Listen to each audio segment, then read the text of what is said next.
Ahojte, ja som Lenka a opäť tu mám pre vás mýtus, na ktorý sa potrebujeme pozrieť.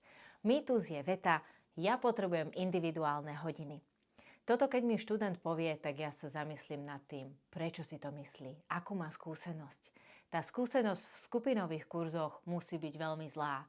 Ja to osobne dokážem pochopiť, keď si predstavíme triedu 30 detí, kedy naozaj sa dostali na radu k rozprávaniu 10 sekúnd z hodiny, možno minútu, veľmi málo.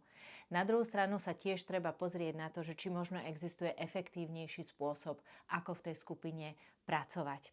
Napríklad u nás v Best English pracujeme v pároch.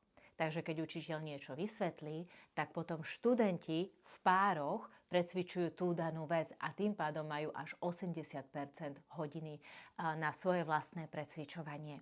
Takže treba sa nad tým zamyslieť, čo prináša rýchlejšie výsledky.